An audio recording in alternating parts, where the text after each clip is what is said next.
Today we're gonna brew a brown ale. Yep.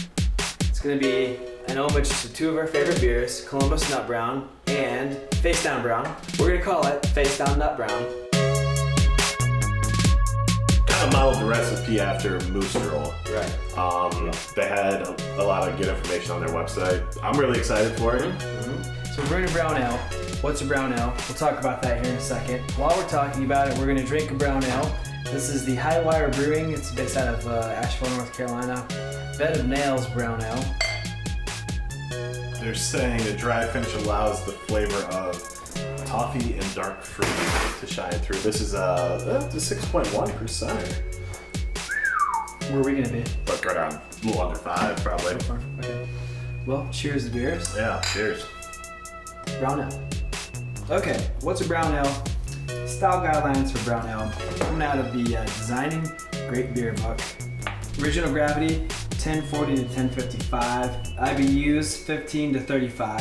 Higher for American versions of brown ales. SRM, or color, it's 8 to 50. It's a huge scale. Yeah.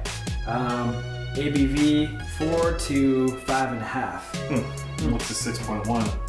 What's a 6.1 I nonsense? don't know, man. Well, that's by an American. I guess. Yeah. So is that the British? This is just like standard, average, run-of-the-mill brown. You know, there are English brown, there's mild brown, there's American brown, cow brown.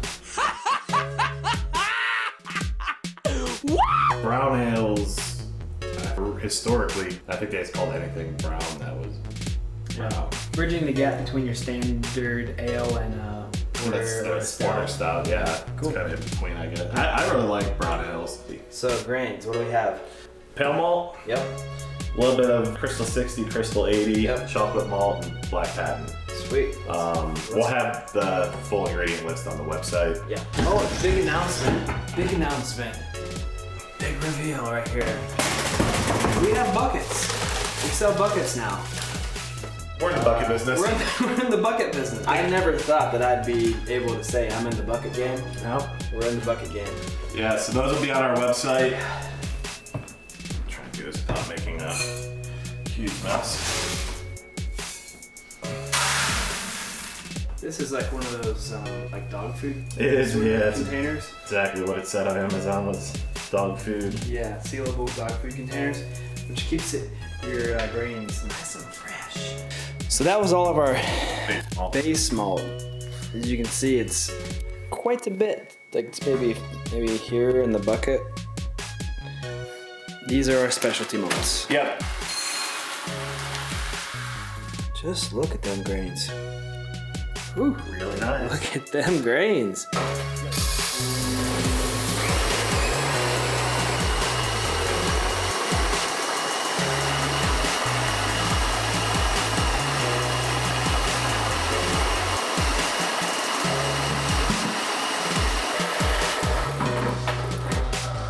Oh yeah.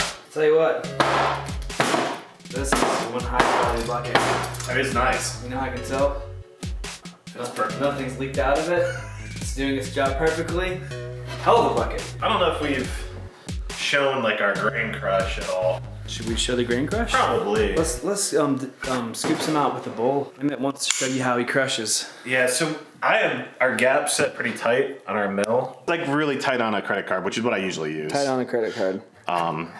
So that's kind of the gap setting we use. My credit card's probably not gonna work ever again. You know, brewing the bag, you're gonna get a little bit better efficiency by doing either a double crush.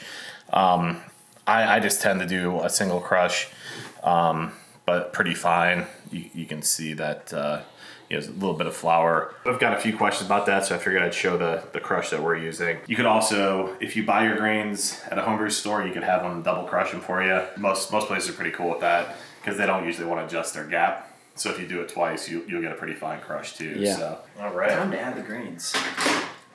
Get the old mashing in. I'm feeling this is gonna smell really good. Smell really good. Yeah. More of the grains in the water. Kind of missing the. Am I missing? Yeah, you're kind of getting. Nope. I'm too short. There you go. Man, it's hard. All right, so we're gonna mash. You want to mash at 152 or 154? Well, I set it for 152. All right, we're at 152 then, guys. We're hoping it'll make it a little drier, not as quite as sweet. Yeah, I'm not a huge fan of super sweet beers. It kind of fits this style, but if we can get it just a little bit drier, I'll be happy with that. Right. So, do you want to kick on the pump and with that Inkbird controller? Yeah, let's talk about this. All right, so we're using the Clawhammer version 1.5 brewing system to make this beer, which utilizes the Inkbird controller with a modification. We've sort of retired our original controller. We're moving on to version 2.0 of our controller. We're just wrapping up the design right now. That's actually available for pre-order on Kickstarter or on our website, depending on when you watch this video. Also, right now, the version 1.5 is live. If you already have a controller and you just want our system, you can buy everything but the controller as well. So a lot of options. Get out there and brew yourself a beer. Yeah. Oh, and buckets. Smells good already. Oh yeah, that's looking really good. Alrighty, our 60-minute mash is done. We're done, Zoe. Time to lifty clippy. Who wants to lift? I'll lift, I guess. You've lifted the last few. Yes. Not that it's So hard, but turn the pump off. turn the element. Yeah, we leave the element on. Yeah, leave the element on. Oh goodness, got a squirt over here. All right, man, you ready I am ready, for sir. this display of raw strength? Let's see it.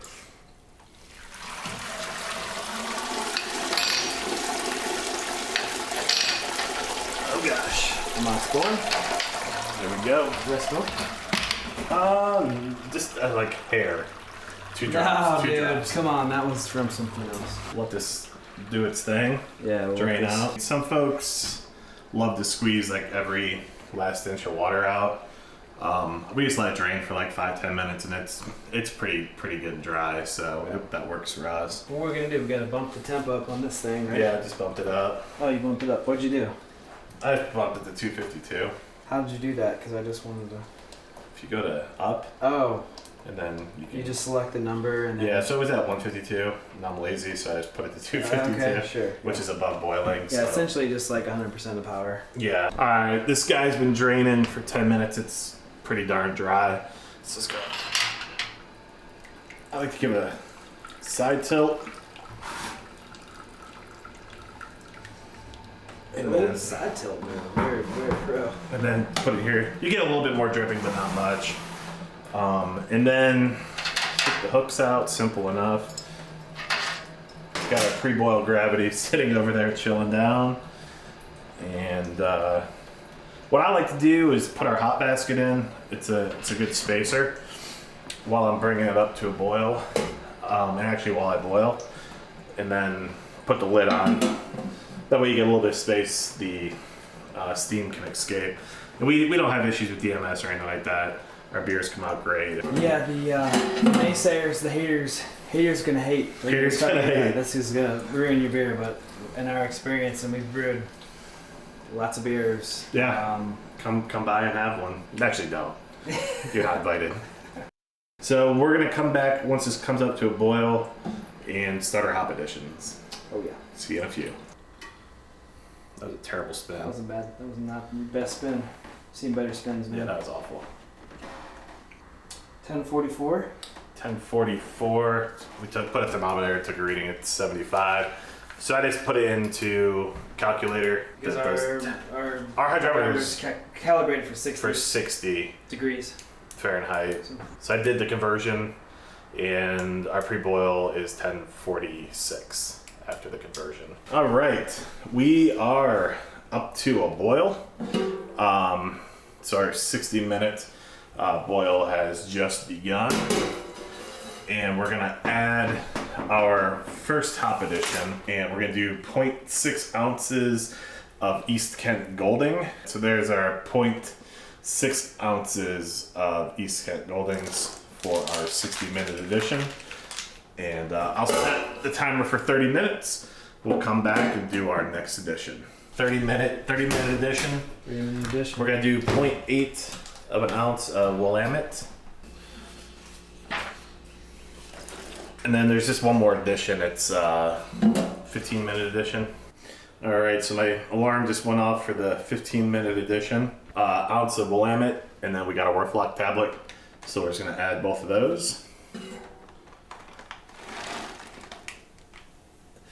And then you can see we have our plate chiller hooked up, and we're gonna just recirculate the wort through the plate chiller for the last 15 minutes, and that will sterilize the plate chiller, just to make sure, you know, everything's good to go for fermentation. And to pump in the hoses. Yeah, through everything. Yeah, absolutely.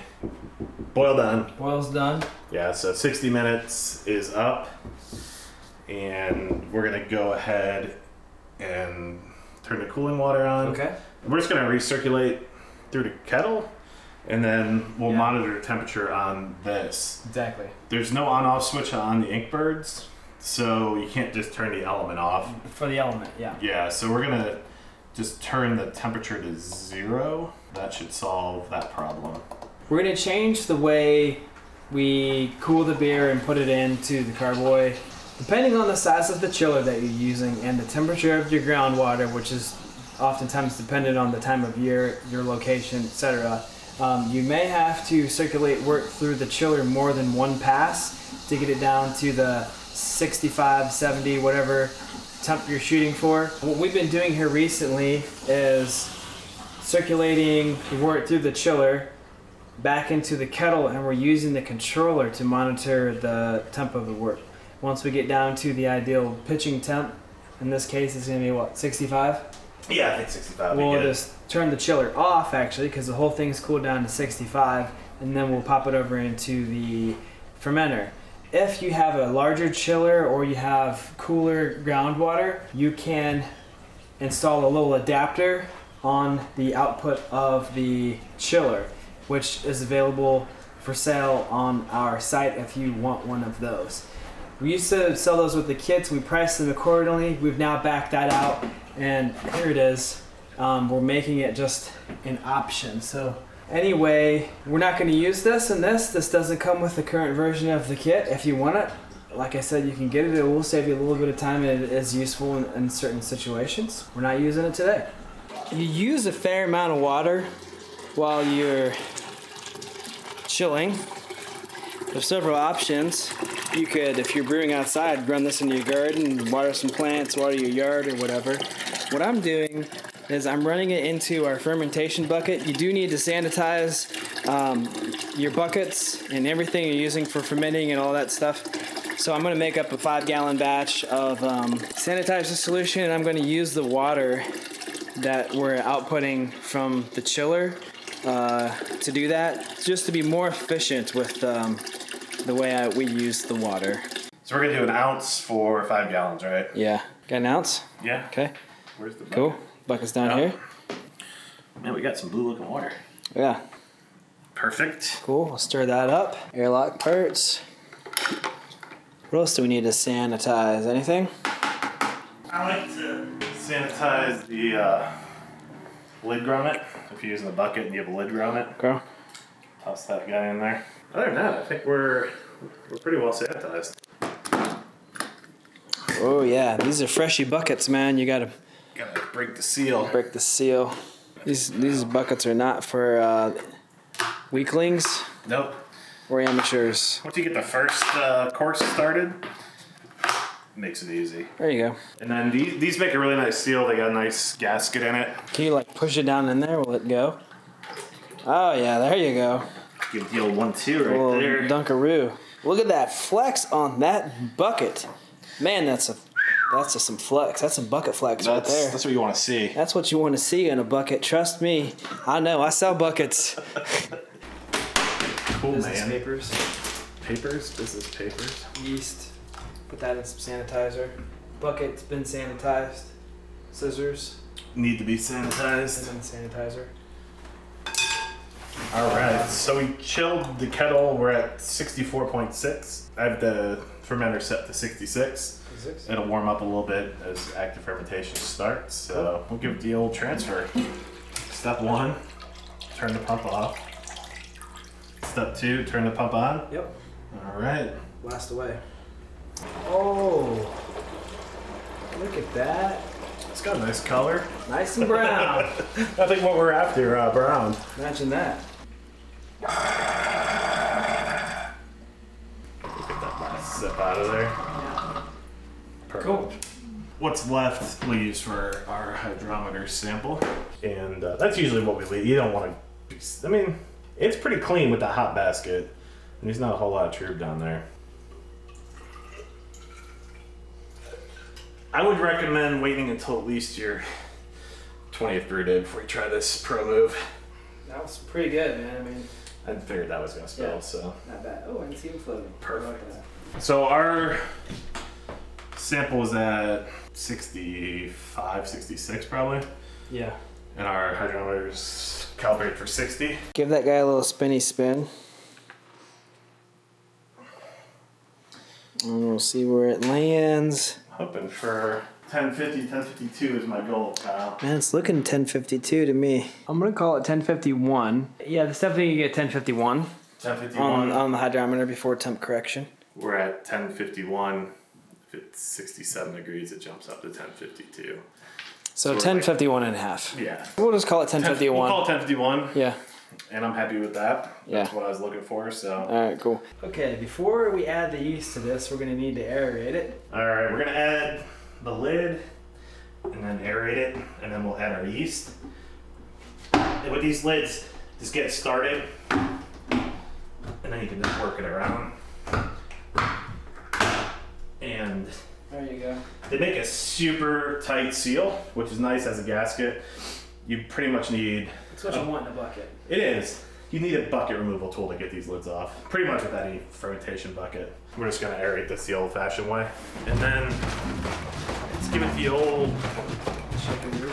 yeah. So 60 seconds is really all you need according Yeah. to our testing we've done. Just pretend like you're Rocking. you're dancing with somebody as if you don't know how to dance.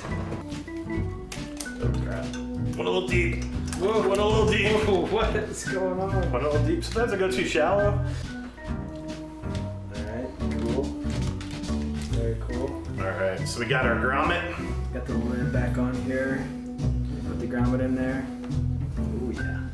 Man, a couple of pros here. You know what? We're not here like Sometimes the brew day goes well. no spills, No mess ups. spills. And I'm just gonna tape our temperature probe to the bucket. If you don't have, a fancy refrigerator setup, just put it in an area of the house that's gonna, Cool dark room. cool dark. It'll be fine. 65 degrees would be perfect. Yeah, basement this time of year. Ooh. Ooh, yeah, we can look at that beer. Look at that bucket, just look at it. What would you look at that? Look at that. What do you think, man? I think this is gonna be really good. Yeah. I'm really excited. Good. I'm interested to see how the California ale use does with it. Yeah, man. All right, nice. Nice job. Until next time, All right. subscribe, hit like, Tell your mom. tell your mom I Tell said all your hi. moms Tell your about moms. what we're doing here.